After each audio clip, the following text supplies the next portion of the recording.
प्रिय विद्यार्थियों, मेरे YouTube चैनल संस्कृत अध्ययनम में आप सभी का हार्दिक स्वागत। मैं डॉक्टर समय सिंह मीणा, सहायक आचार्य, संस्कृत राजकीय स्नातकोत्तर महाविद्यालय, जालौर, राजस्थान से। आज के इस वीडियो में हम महाकवि कालिदास द्वारा विरचित विश्व विख्यात नाटक अभिज्ञान शाकुंतलम के संबंध में जो उक्ति प्रसिद्ध है कि काव्येषु नाटकम रम्यम तत्र रम्या शकुंतला तत्रापि च चतुर्थो अंक तत्र श्लोक चतुष्टयम्, उसमें तत्र रम्या शकुंतला और तत्रापि च चतुर्थो अंक तत्र श्लोक चतुष्टयम्, इस प्रसिद्ध उक्ति के बारे की उक्ति को हम समझेंगे, पढ़ेंगे और उसकी व्याख्या करेंगे। आइए देखते हैं कि कैसे ये उक्ति चरितार्थ हुई और क्या ये सार्थक है। हम अपने विभिन्न बिंदुओं के माध्यम से सोपान क्रम से इस बात को हम समझेंगे। कहा गया है कि काव्येषु नाटकम रम्यम तत्र रम्या शकुंतला तत्रापि च चतुर्थो अंक तत्र श्लोक चतुष्टयम्, अर्थात काव्यों में नाटक सबसे ज़्यादा श्रेष्ठ माना जाता है, रमणीय होता है, आकर्षक होता है। और नाटकों में भी शकुंतला यानी अभिज्ञान शाकुंतलम जो नाटक है वो सबसे प्रसिद्ध नाटक है। और तत्रापि च चतुर्थो अंकः, तत्रापि यानी उस अभिज्ञान शाकुंतलम में भी जो चौथा अंक है वो सर्वश्रेष्ठ माना जाता है। और तत्र श्लोक चतुष्टयम्, और उस चौथे अंक में यानी चतुर्थ अंक में जो उसके जो 4 पद्य हैं जो वो सबसे महत्वपूर्ण होते हैं, वह अभिज्ञान शाकुंतलम की आत्मा है। तो हम जानते हैं कि सबसे पहले इसको स्पष्ट करें कि काव्येषु नाटकम रम्य, अर्थात काव्य में नाटक की रमणीयता। तो नाटक के विषय के अतिरिक्त काव्य केवल श्रव्य ही रह जाता है, जिससे उसका जो क्षेत्र है वो नाटक की अपेक्षा संकुचित हो जाता है। जबकि नाटक काव्य के श्रव्यत्व गुण के साथ साथ दृश्यत्व गुण को भी अपने में संजोए हुए रहता है। इसी कारण दशरूपकार धनंजय ने कहा है कि रूपकम तत्समारोपात रूपम दृश्यतयो उच्यते, अर्थात रूप का आरोप होने के कारण ही जो नाटक है वो दृश्य काव्य, दृश्य श्रव्य काव्य की श्रेणी में आता है। तो दृश्य श्रव्य उभयात्मक नाटक पंचम वेद कहा गया है। पंचम वेद का निर्माण देवताओं के लिए विधाता का विचित्र वरदान था। इसमें अशेष वेद शास्त्रों का ज्ञान भरा था। ज्ञान के साथ ही समस्त संसार का जो सामान्य व्यवहार है वो भी इसमें समाहित था। सभी विद्याओं, कलाओं, शिल्पों तथा सूक्ष्म तत्वों का भी नाटकों में समावेश हुआ रहता था। भरत मुनि जो कि नाट्य शास्त्र के आदि आचार्य हैं, वो लिखते हैं कि न तद ज्ञानम न तद शिल्पम न सा विद्या न तद कला न तद विद्या न स योगो नाट्य अस्मिन् न दृश्यते, सर्वशास्त्र संपन्नम सर्वशास्त्र प्रदर्शकम नाट्य संयमिमं वेद से इतिहासम करोम्यहम्, अर्थात इस नाटक के अंतर्गत विश्व का, दुनिया का, जगत का ऐसा कोई ज्ञान, ऐसा शिल्प, ऐसी विद्या, ऐसी कला या योग नहीं है जो इसमें समाहित नहीं है। अर्थात नाटक के अंतर्गत सृष्टि के समस्त तत्व समाहित हो जाते हैं। जो एक प्राणी से जुड़े हुए भाव रहते हैं वो सभी इसमें समाहित हैं। तो इसमें कायिक, वाचिक, सात्विक आदि चेष्टाओं से नाटक के पात्रों का ही घनिष्ठ परिचय हो सकता है। उसकी अभिव्यक्ति प्रत्यक्ष रंगमंच पर सशक्त प्रभाव डालने में समर्थ होती है। नाटक के अतिरिक्त जो अन्य काव्यांगों में इतनी विशेषता नहीं दिखाई देती जो एक साथ सभी की अभिरुचियों को संतुष्ट कर सके। नाटक की सर्वाधिक रमणीयता की पुष्टि स्वयं कलगुरु कालिदास ने की है। वो लिखते हैं कि नाट्यम भिन्न रुचेर जनस्य बहुधाप्येकम समाराधनम, अर्थात भिन्न भिन्न रुचि वाले व्यक्तियों का भी एक साथ मनोरंजन और एक साथ उनको लोकानंद की प्राप्ति नाटक के माध्यम से हो सकती है। इसलिए श्री गुप्त जी भी लिखते हैं कि केवल मनोरंजन ने कवि का कर्म होना चाहिए। नाटक के अंतर्गत मनोरंजन के साथ ही लोक शिक्षा का कार्य भी यह करता है।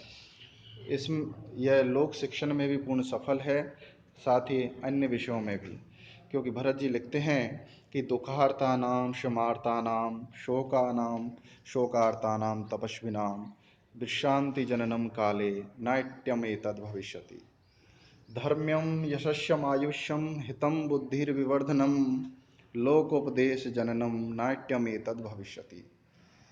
बुद्धिजीवी वर्ग तो केवल काव्य का रसास्वादन कर सकता है, क्योंकि साक्षर होता है, पढ़ सकता है, किंतु जो श्रमजीवी वर्ग है, मेहनतकश जो वर्ग है, उसके लिए नाटक बड़े महत्व और उपयोगी होता है। वह नाटक को समझ सकता है, काव्य को नहीं समझ सकता। इसलिए कहा कि श्रुत की अपेक्षा दृश्य तत्व, यानी कोई सुनने की अपेक्षा कोई बात को देखने से देखा जाए तो वे अधिक प्रभावकारी होती है। यह प्रत्यक्ष प्रमाण से सिद्ध है। काव्य का कोई भी तत्व नाटक से बाहर नहीं हो सकता, अर्थात जो काव्य के अन्य अंगों में कमी है, नाटक उसको पूरा करता है। पाश्चात्य और पौरुष विद्वान इस बात से पूर्ण सहमत हैं। इस प्रकार नाटक अभिनय प्रयोगों से स्वयं सिद्ध हो जाता है, नाना अभिनय प्रयोगों से स्वयं सिद्ध हो जाता है कि काव्यों से नाटकों की जो रमणीयता है वो अधिक है, श्रेष्ठ है। अतः कहा गया है काव्येषु नाटकम रम्यम। अब हम देखते हैं कि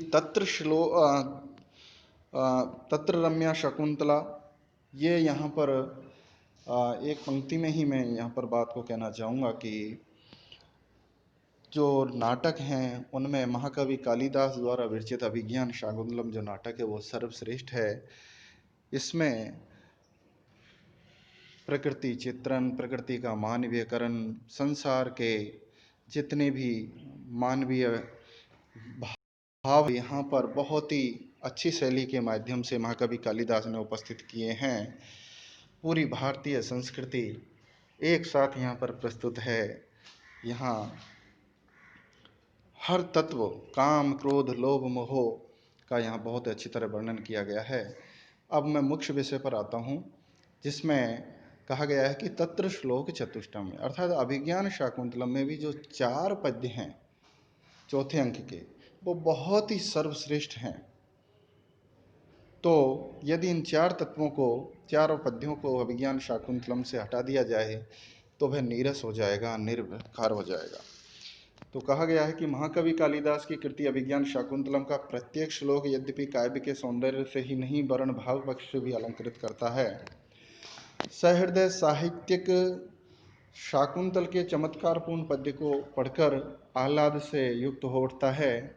शाकुंतल के समस्त श्लोकों में से जिन विशेष स्थलों के श्लोकों ने उन्हें अमर बनाया, वे चतुर्थ अंक के 4 श्लोक ही हैं। उनकी महत्ता का विवेचन यहाँ प्रस्तुत किया जा रहा है। उनका प्रथम श्लोक यह है, क्या? पहला जो श्लोक है जो महत्वपूर्ण है वो ये है कि यशतद्य शकुन्तलेति हृदयं संस्पृष्टमुत्कण्ठया कण्ठस्तम्भितबाष्पवृत्तिकलुषश्चिन्ताजडं दर्शनम् वैक्लव्यं मम तावदीदृशमिदं स्नेहादरण्यौकसः पीड्यन्ते गृहिण कथं नु तनया विश्लेषदुःखैर्न वै। यहाँ मैं आप सभी से कहना चाहूँगा कि मैंने मेरे पिछले वीडियो में चतुर्थ अंक से संबंधित जो वीडियो हैं उनमें इन पद्यों का बहुत ही विस्तृत और अच्छे ढंग से व्याख्या की है, समझाया है। यहाँ पर मैं सार रूप में ही बात को कहना चाहूँगा, क्योंकि वीडियो बहुत विस्तृत होने वाला है। अतः इन पद्यों के विस्तृत अध्ययन के लिए विद्यार्थी मेरे चतुर्थ अंक से संबंधित वीडियो को मेरे YouTube चैनल पर जाकर के अवश्य देखें। तो यहाँ पर महर्षि कण्व की पालित पुत्री शकुंतला आज अपने पति के घर जा रही है। तो प्राय हर घर में यह देखा जाता है कि जब घर से कन्या पहली बार विदा होती है ससुराल के लिए, तो सभी का हृदय कलेजे को आ जाता है। ऐसा लगता है कि कलेजे का टुकड़ा आज छोड़ करके बिछुड़ रहा है, जिसने घर में हमारे साथ उठना बैठना खेलना कूदना चलना फिरना सीखा, जिसने हमारे साथ बरसों सुख दुख एक साथ बिताए हैं, आज वही हमसे अलग होके जा रहा है। तो जो स्थिति होती है उसको यद्यपि शब्दों में समेटा नहीं जा सकता, लेकिन फिर भी महाकवि कालिदास ने इस पद्य में उन भावों को बहुत ही मनोहारी ढंग से पाठकों के समक्ष रखा है। वो कहते हैं कि आज शकुंतला पति के घर जाएगी। यह ध्यान में आते ही महर्षि कण्व कह उठते हैं कि मेरा हृदय उत्कंठा से युक्त है, गला आंसुओं से रुंध गया है, चिंता के कारण दृष्टि धुंधली पड़ गई है। जब स्नेह के कारण मुझ वनवासी की कन्या के प्रथम वियोग में यह विकल दशा है, तो ग्रस्त लोग कन्या की विदाई वेला के समय किस तरह पीड़ित होंगे, ये तो कहा ही नहीं जा सकता, उनको शब्दों में नहीं बांधा जा सकता। जब एक योगी तपस्वी लोक के राग विराग से पूरी तरह रहित महर्षि कण्व, जो त्रिकालज्ञ है, योग से समन्वित है, ऐसे व्यक्ति की जब ये दशा हो जाती है तो दिन रात घर गृहस्थी में डूबे हुए, सांसारिक दुनिया में डूबे हुए व्यक्ति की क्या दशा होती होगी। एक बहुत ही मनोहारी ढंग से महाकवि कालिदास ने अपनी बात रखी, जो कि सार्वकालिक है और हर व्यक्ति से जुड़ी हुई है। अब अगला पद्य है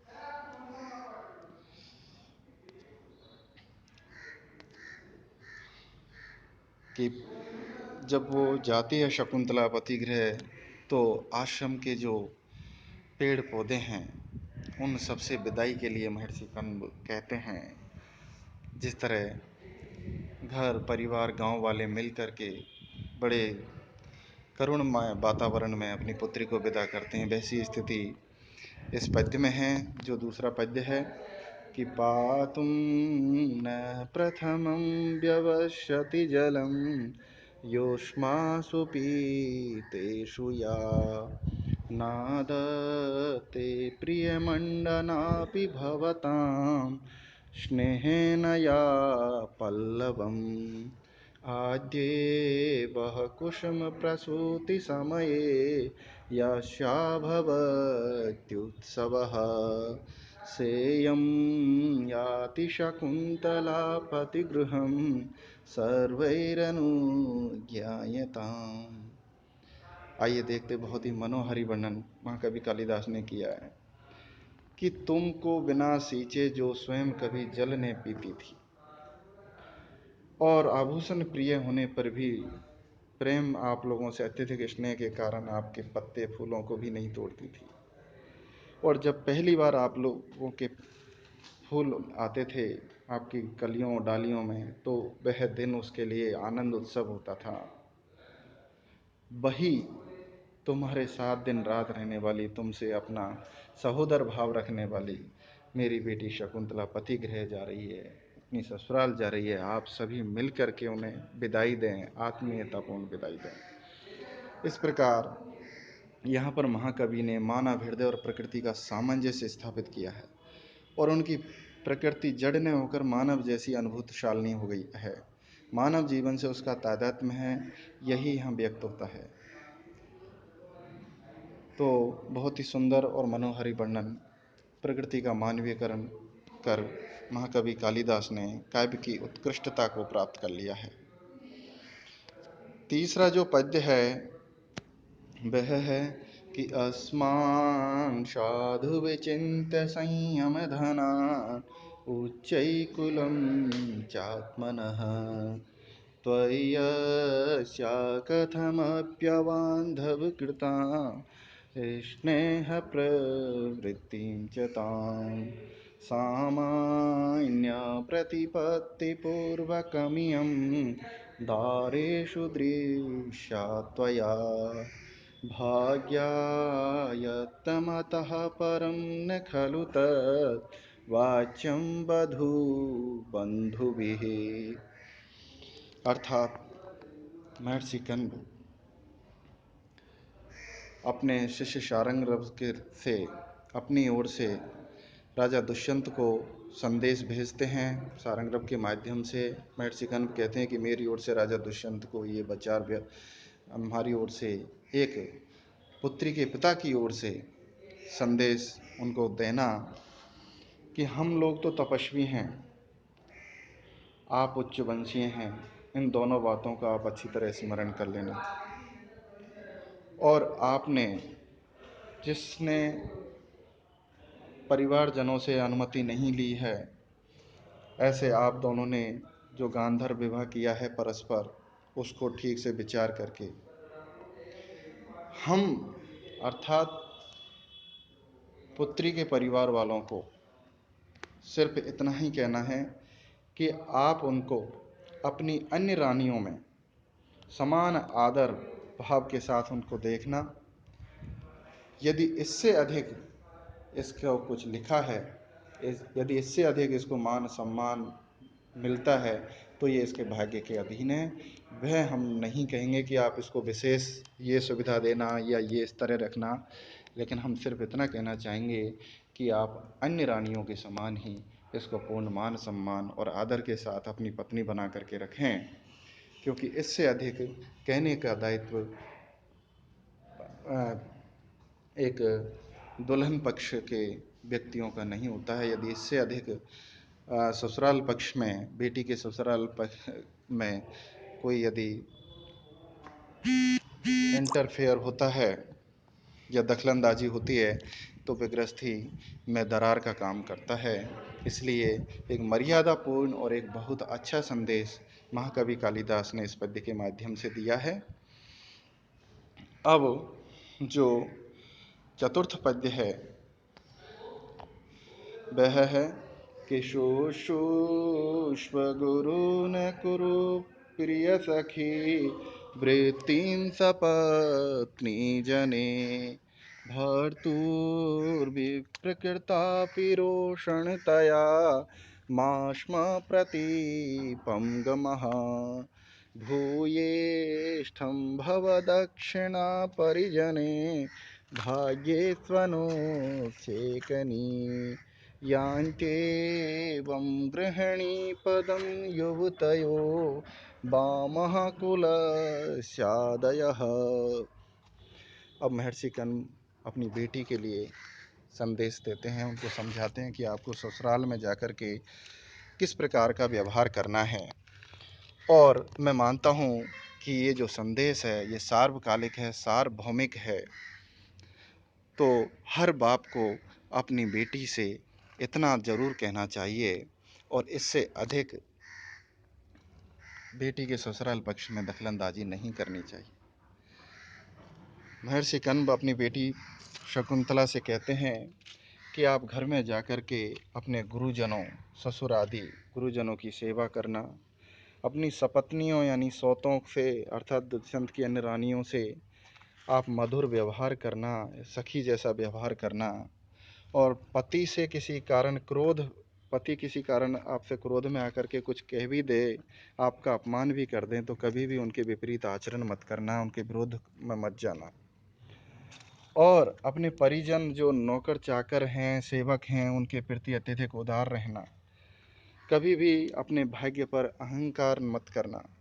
यदि इस तरह आचरण यदि करती हैं युवतियां अपने ससुराल में, तो वे उत्तम गृहिणी के पद को प्राप्त कर लेती हैं।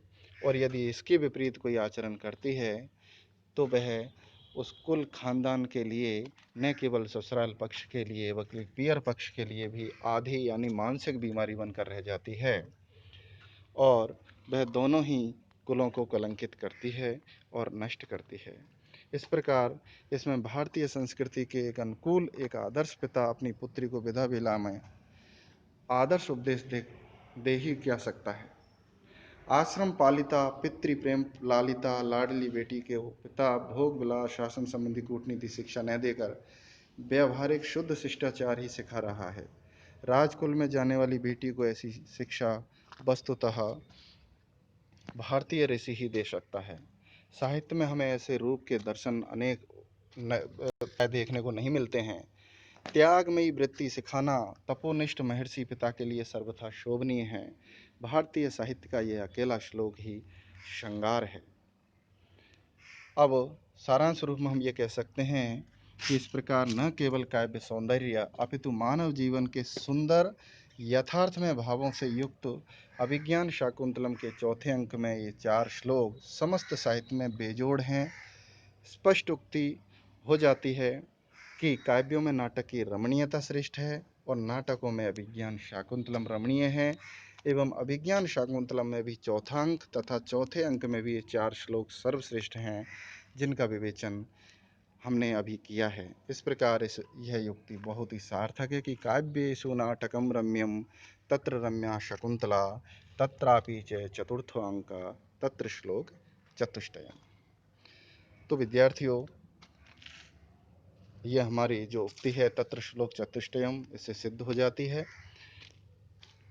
और यदि आप लोगों को वीडियो पसंद आया है तो मेरे चैनल को आप सब्सक्राइब करें, लाइक करें और अपने साथियों के साथ अधिकाधिक शेयर करें। आज के लिए इतना ही। धन्यवाद।